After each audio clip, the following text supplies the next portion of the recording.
جو خواتین کی باتوں کی شکایت آتی ہے یہ بھی اس بات کی دلیل ہے کہ مردوں کی نسبت عقل کیا ہے، کم ہے.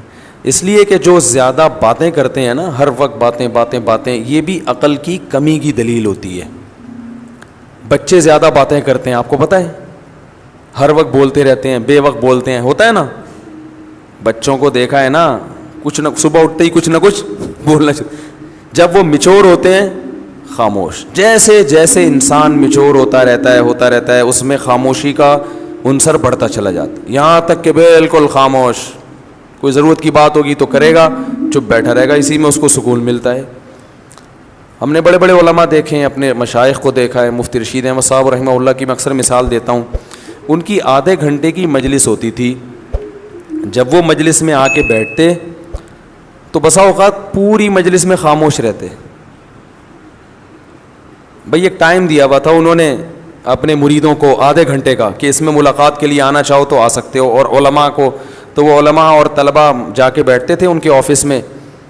آفس میں بیٹھنے سے پہلے اے سی چلا دیا جاتا تھا اور اس میں اسپرے کیا جاتا تھا خوشبو کا. خوشبو کے وہ بڑے عاشق تھے، خوشبو کے بغیر جہاں خوشبو نہیں ہوتی تھی تو ان کو وہاں بدبو آتی تھی. ٹھیک ہے نا، بہت مہنگی خوشبوئیں استعمال کرتے تھے. تو وہ آدھا گھنٹہ انہوں نے طلباء کو دیا ہوا تھا. تو آتے نیچے آ کے بیٹھ جاتے، بیٹھ کے سب کو ایک نظر دیکھتے، تھوڑا سا مسکراتے، اس کے بعد چپ.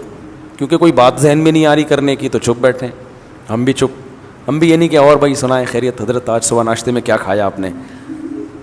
بھائی کرنا چاہو تو کچھ بھی بولتے رہو، اور کیا کھایا آپ نے ناشتے میں، اور امی ٹھیک ہیں، اور بھائی کیا ہو گئی منگنی وہاں طے ہو گئی. خواتین یہی کر رہی ہوتی ہیں نا باتیں.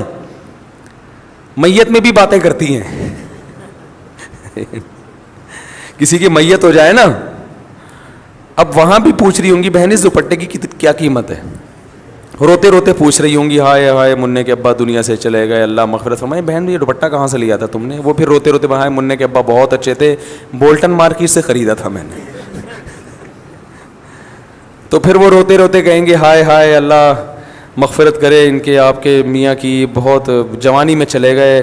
ذرا سستا مل جاتا ہے بولٹن مارکیٹ میں، صحیح کیا آپ نے، وہاں سے حیدری سے لے لیتی تو قریب پڑ جاتا ذرا سے. تو ان کی باتیں رکتی نہیں. ہمارے حضرت آگے بیٹھتے تھے چپ، ہم بھی چپ اور حضرت بھی چپ. اس لیے کہ کوئی اہم بات آ ہی نہیں رہی. جب تک کوئی اہم نہیں ہے تو پوچھنی نہیں ہے. اب یہ کیا کہ آپ نے ناشتے میں کیا کھایا، فلاں نے کیا کھایا. یا تو دیکھو کوئی بیٹھا ہی گپ شپ کے لیے ہو، دوست احباب کی محفل بعض دفعہ ہوتی ہی گپ شپ کے لیے، وہ تو محفل سجائی ہی گپ شپ کے لیے گئے ہیں نا، اس میں تو ٹھیک ہے.